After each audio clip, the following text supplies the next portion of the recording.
नमस्कार दोस्तों, तो चलिए जानते हैं उत्तर प्रदेश की आज की ताज़ा 25 बड़ी खबरें और साथ ही कमेंट में हमें ये जरूर बताएं कि आप यूपी की कौन सी डिस्ट्रिक्ट से हमें देख रहे हैं और वीडियो को लाइक और चैनल को सब्सक्राइब जरूर करें उत्तर प्रदेश की ताज़ा खबर जानने के। अयोध्या 40 ब्राह्मण कराएंगे सीताराम का विवाह, 51 तीर्थों के जल से होगा श्री सीताराम का अभिषेक। राम बारात की तैयारी देख रहे विहिप के केंद्रीय मंत्री राजेंद्र सिंह पंकज मौके स्वयं मौजूद रहकर तैयारियों की प्रगति देख रहे हैं। उन्होंने बताया कि इस बार की राम बारात कई मायनों में खास होने वाली है। मेरठ में युवती से छेड़छाड़ पर पथराव, गोलियां लगने से कई लोग घायल, तनाव के हालात। सरधना के गांव मेहरमती गणेशपुर में छेड़छाड़ के विरोध में दो समुदाय के बीच खूनी संघर्ष हो गया। इस दौरान दोनों समुदायों के बीच पथराव और फायरिंग हुई, कई लोगों को गोली लगी है। सूचना के बाद पुलिस फोर्स मौके पर पहुंची। गांव में तनावपूर्ण स्थिति बनी हुई है। यूपी उपचुनाव, एक नारे से सभारे, उपचुनाव ने ऐसे पलटी प्रदेश की राजनीतिक हवा, सपा को ले डूबा अति आत्मविश्वास। यूपी उपचुनाव के परिणाम बताते हैं कि एक नारे ने भाजपा के पक्ष में बहुत मजबूती से काम किया। संघ ने भी उस नारे का सपोर्ट किया। सपा की हार की वजहें भी साफ दिख रही हैं। करारी हार के बाद मायावती का बड़ा ऐलान, कोई उपचुनाव नहीं लड़ेगी बसपा, अखिलेश बोले। अब होने भी नहीं है। यूपी में 9 विधानसभा सीटों पर हुए उपचुनाव में निराशाजनक प्रदर्शन के बाद बसपा सुप्रीमो मायावती ने अब कोई भी उपचुनाव नहीं लड़ने का ऐलान किया है। उन्होंने कहा कि जब तक चुनाव आयोग फर्जी मतदान रोकने के लिए कोई सख्त निर्णय नहीं उठाता है तब तक बसपा किसी भी उपचुनाव में भाग नहीं लेगी। एटा मंदिर के बाहर शिव भगवान की पूजा कर रहा था किसान, पीछे से आए सांड ने उठाकर पटका, हालत गंभीर। शिव मंदिर के बाहर खड़े होकर पूजा कर रहे किसान को सांड ने उठाकर पटक दिया। इस हमले में किसान को गंभीर चोट आई है। उसे उपचार के लिए अस्पताल में भर्ती कराया गया है। खैर उपचुनाव, लोकसभा चुनाव 2024 के बाद जनता के बीच किया काम, 6 महीने में भाजपा ने जीत लिया दिल। खैर में हार के बाद भाजपा ने 6 महीने जनता के बीच काम किया और हार को जीत में बदल दिया। नतीजा ये कि इस सीट पर हुए उपचुनाव में भाजपा के सुरेंद्र दिलेर ने सपा की चारुकैन को करारी शिकस्त दी है। यात्रियों के लिए खुशखबरी, गंगा गोमती एक्सप्रेस समेत 18 ट्रेनों में बढ़ेंगे जनरल कोच। यूपी के प्रयागराज में लगने वाले महाकुंभ को लेकर उत्तर रेलवे प्रशासन ने 18 ट्रेनों में सामान्य श्रेणी की बोगियां बढ़ाने का फैसला लिया है। यात्रियों को 10 जनवरी से लेकर 1 मार्च तक ये राहत मिलेगी। छात्रों की शैक्षिक क्षमता का मूल्यांकन कराएगी योगी सरकार, 4 दिसंबर को होगा राष्ट्रीय सर्वे का आयोजन। सर्वे का आयोजन शिक्षा के क्षेत्र में व्यापक सुधारों के लिए किया जा रहा है। ये सर्वे शिक्षा मंत्रालय, भारत सरकार और NCERT के सहयोग से किया जा रहा है। नाथ कॉरिडोर बरेली, ज्योतिर्लिंग और शिव परिवार के स्वरूपों के होंगे दर्शन, मार्गों पर दिखेंगे डमरू त्रिशूल। बरेली के नाथ कॉरिडोर के प्रत्येक सेक्टर को शिव में किया जाएगा। इसके लिए योजना को धरातल पर उतारने की कवायद शुरू हो गई है। इस्कॉन मंदिर को दी 40 बीघा जमीन, भूमि में बनेगा इस्कॉन मंदिर, गुरुकुल और गौशाला। हाथरस में मुरसान क्षेत्र के गांव मट्टई निवासी 65 वर्षीय व्यक्ति ने इस्कॉन मंदिर और स्कूल के लिए अपनी 40 बीघा जमीन दान में दे दी है। इसके लिए कागजी प्रक्रिया भी पूरी कर ली गई है।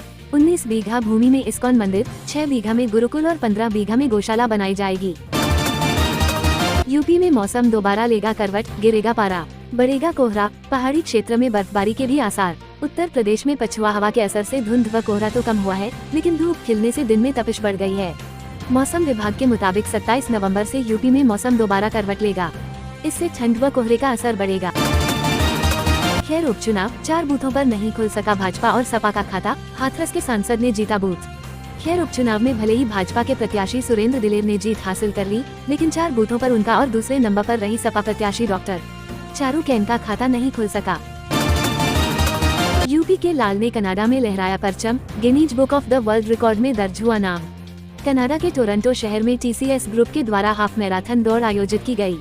इसमें यूपी के गोंडा जिले के नवाबगंज कस्बा निवासी गुंजन ने भाग लिया। उन्होंने तय समय से पहले दौड़ पूरी करके विश्व रिकॉर्ड बनाया। अखिलेश बोले इलेक्ट्रॉनिक बूथ कैप्चरिंग हुई, दुशासन बना शासन प्रशासन, सत्ता की भूख ने भाजपा को बनाया बीमार। उत्तर प्रदेश में हुए 9 सीटों पर उपचुनाव के नतीजों के बाद रविवार को सपा मुखिया अखिलेश यादव ने भाजपा पर निशाने पर साधा। पत्रकार वार्ता में उन्होंने कहा कि भाजपा ने लोगों की रोजी रोटी छीनी, पुलिस वालों से निहत्थे लोगों पर बंदूक तनवाकर खुद को कमजोर साबित कर दिया। भाजपा को कोई वोट नहीं दे रहा है, ये तंत्र को कमजोर बनाकर चुनाव जीतते हैं। कोल्ड स्टोर में सड़ने वाले आलू से बनेगी खाद, शीतगृह संचालकों को 2 माह में करना होगा ये। सब्जियां कई बार अलग अलग कारणों से सड़ गल या सड़ जाते हैं। इन्हीं कुछ शीतगृह संचालक सड़कों के किनारे फेंकवा देते हैं तो कुछ गड्ढा खोदकर मिट्टी में दबा देते हैं, मगर अब सरकार ने इस पर प्रतिबंध लगा दिया है। अयोध्या, सीएम योगी से मिले रामायण मेला समिति के पदाधिकारी, उद्घाटन सत्र के लिए किया आमंत्रित। रामनगरी अयोध्या के रामायण मेला समिति के पदाधिकारियों ने मुख्यमंत्री योगी आदित्यनाथ से उनके आवास पर मिलकर उद्घाटन सत्र के लिए आमंत्रित किया। मुख्यमंत्री ने समिति के सभी सदस्यों का अंगवस्त्र ओढ़ाकर स्वागत किया। रामायण मेला के विस्तार के लिए कई पहलुओं पर विशेष चर्चा की। अदालत से आगे बढ़ी एक और भर्ती, यूपीएसएससी ने जारी किया कट ऑफ, 2.5 हजार प्रतिभागियों को होगा फायदा। उत्तर प्रदेश में मुख्य सेविका के 2567 पदों पर भर्ती में लिखित परीक्षा के आधार पर 8337 अभ्यर्थी अभिलेख परीक्षण के लिए शॉर्टलिस्ट किए गए हैं। अभ्यर्थियों का परिणाम व कट ऑफ अधीनस्थ सेवा चयन आयोग ने अपनी वेबसाइट पर अपलोड कर दिया है। जल्द ही अभिलेख परीक्षण का विस्तृत कार्यक्रम भी जारी किया जाएगा। यूपी में मस्जिद के सवे पर बवाल, पत्थरबाजी करने वालों पर पुलिस लेगी कड़ा एक्शन, डीजीपी बोले की जा रही पहचान। यूपी के संभल में कोर्ट के आदेश पर मस्जिद का सर्वे करने के दौरान पत्थरबाजी करने वालों पर पुलिस कड़ा एक्शन लेगी। डीजीपी प्रशांत कुमार ने ये साफ किया है कि पत्थरबाज बख्शे नहीं जाएंगे। उन्होंने कहा कि कोर्ट के आदेश पर संभल में सर्वे कराया जा रहा है। कुछ असामाजिक तत्वों ने पथराव किया है। पुलिस और वरिष्ठ अधिकारी मौके पर मौजूद हैं। स्थिति नियंत्रण में है। पुलिस पत्थरबाजों की पहचान करके उचित कानूनी कार्रवाई करेगी। यूपी में गैर शिक्षण पदों के लिए यहां चल रही है भर्ती, जल्द करें आवेदन। King George medical university, Lucknow, UP ने तकनीशियन, तकनीकी अधिकारी, औरती सहायक, फार्मासिस्ट, लाइब्रेरियन, रिसेप्शनिस्ट सहित विभिन्न पदों पर भर्ती निकाली है। इस भर्ती के माध्यम से 300 से अधिक पदों को भरा जाएगा। फतेहपुर सीकरी में हादसा, मरियम पैलेस की सीढ़ी चढ़ते पर्यटक गिरी, टूट गई कूल्हे की हड्डी। फतेहपुर सीकरी में फ्रांस के पर्यटकों का 35 सदस्य ग्रुप भ्रमण करने आया था। इस दौरान 88 वर्षीय क्लेरी सुजन महिला पर्यटक मरियम पैलेस की सीढ़ी चढ़ते ही एकाएक गिर गयीं। उनका पैर मुड़ गया था, जिससे वे गिर गयीं। 2062 सीटों पर आवेदन शुरू, न्यूनतम सीट न भरने पर बंद होंगे स्पेशल कोर्स, 7 चरणों में भरे जाएंगे फॉर्म। स्पेशल कोर्स में अधिकतम और न्यूनतम सीटों पर एडमिशन की व्यवस्था है। यदि किसी कोर्स में न्यूनतम सीट से कम प्रवेश हुआ तो उस कोर्स को बंद कर दिया जाएगा। अभ्यर्थी को दूसरे कोर्स में जाने या फिर एडमिशन कैंसिल करने का विकल्प रहेगा। संकट टला नहीं, गंभीर श्रेणी से निकलकर बेहद खराब श्रेणी में दिल्ली की हवा, अगले 3 दिन रहेंगे राजधानी में भारी। ध्रुवीय प्रदूषण नियंत्रण बोर्ड (CPCB) के मुताबिक सोमवार से अगले 3 दिनों तक कमोबेश यही स्थिति रहने की आशंका है। ऐसे में वायु गुणवत्ता सूचकांक 300 के पार ही बनी रहेगी। करारी हार के बाद मायावती का बड़ा ऐलान, कोई उपचुनाव नहीं लड़ेगी बसपा, अखिलेश बोले। अब होने भी नहीं है।